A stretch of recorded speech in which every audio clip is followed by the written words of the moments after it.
Next speaker, Shri Suresh Prabhu. Shri Prabhu, we have only 5 minutes. All of you. Like him, sir. I will Yes, take yes, as much time also. as he has taken. Yes. Not more than that. Sir, I welcome this bill amending the Payment of Wages Act.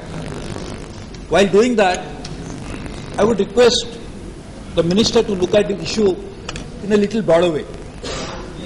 So this Payment of Wages Act 1936, Minimum Wages Act, Provident Fund Act, there are several labor laws. Most of them were passed before we became independent. After getting independence, probably, and the working class of India actually fought for independence. The first ever strike by the workers of India was for when Lala Lajpat Rai was assaulted, when Tilak was assaulted. This was the first political strike. So the workers of the working class of India was also expecting that independent India would give them a fair deal.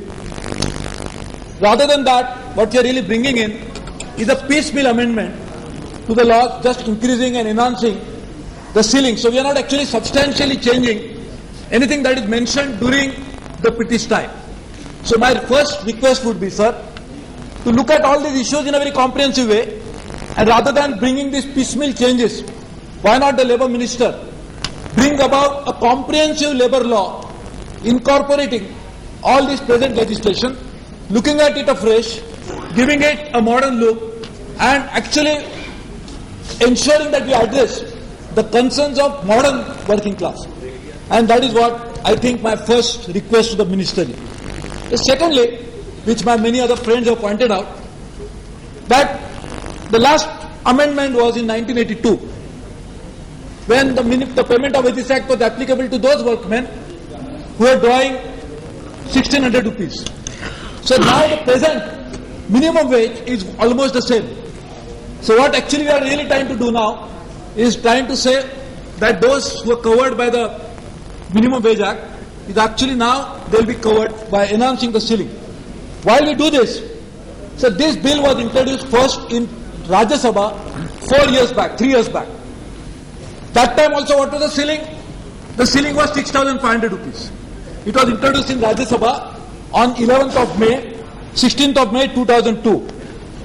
Almost more than 3 years have passed, 3.5 years, and we are now introducing the bill where the ceiling is again 6,500.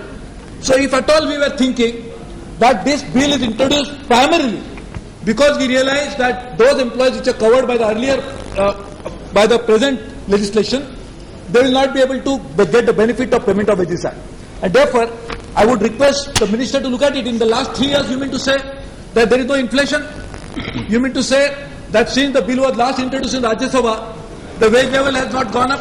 And on the same logic that you are introducing this legislation now in the parliament, that 1600 rupees too low a figure, on the same ground, 6,500 rupees should be raised upwards. It should become 7,500 or 8,000 rupees.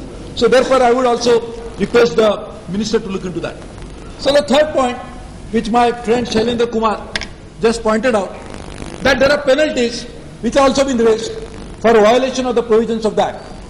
And the provisions, obviously, because the ceiling is raised, and minister has been very generous to the workers, they have increased the ceiling. But a moot point is that in case of violation, how many actual convictions have taken place? How many people really had to pay this fine? And the figure was very revealing, which my friend Shailendra Kumar just pointed out. So the point is, just to bring about a better compliance, it is not enough that we can increase the amount of ceiling of fine. In that case, we can make 10 lakh rupees fine in case, and now that does that mean that nobody is going to violate it? The better way to do it is make sure that all the employees who are supposed to get salaries covered by this law should have a compulsory bank account, and the employer must be forced to pay the amount within there should be a standing instruction to the bank that amount should be transferred to his bank account immediately. In that case, we can avoid a violation, because then automatically it will never happen. And therefore, today's world, when this act was made 1936, there was no information technology which was in vogue. But today when we claim that India is a leader in information technology, how are we using that knowledge, that technology for the benefit of the common worker is the question. So therefore, my request would be, rather than ensuring and increase the ceiling of penalties and then say that therefore there will be a better compliance, the so far experience proves that it is not really going to result into that. Therefore, my request would be that you should look into that in a great deal. So the fourth point, my friend, the minister, comes from Telangana, and he knows that why is he fighting for a separate state, because that is one of the most backward states, backward part of that state, and therefore he feels that there should be a separate statehood which can probably remove the backwardness. But as a consequence of that backwardness, many of these people of that state are now migrating to other places in search of job as construction workers. There are many agriculture workers, there are many BD workers, there are many such workers who do not enjoy any protection whatsoever. So this would be an eyewash to say that bringing about this amendment is now going to improve the lot of the working class. In fact, it would be just the other way around.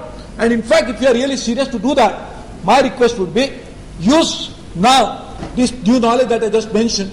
How can you, any person who is employed, in fact, there should be incumbent upon the employer to have, and now there are even rural area, there are bank accounts, bank operation.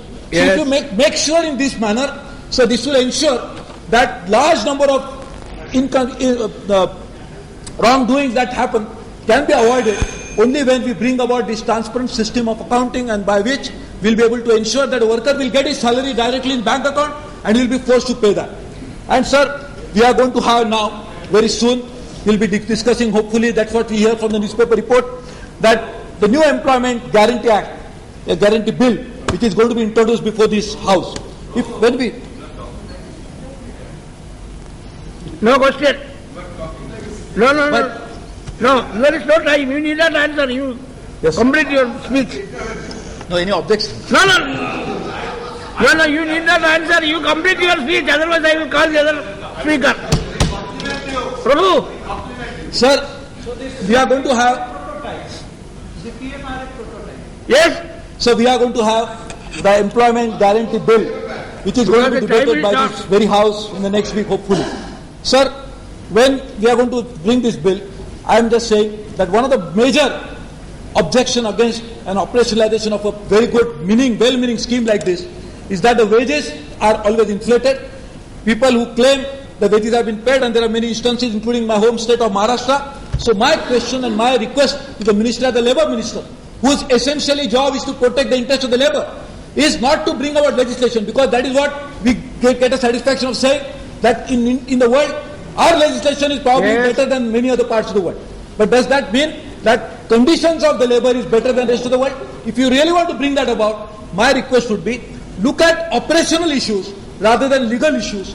Legal issues only provide us a legal framework to operate, but operational issues are very important, because that's what will improve the lot of the people. And therefore, sir, my request is, while I welcome this bill, I would request all these issues should be looked into. Otherwise, we'll be patting our back and we'll be happy that we have done something good for the workers, but their lot will not improve. In fact, that will get worse. Thank you, sir. Yes. See.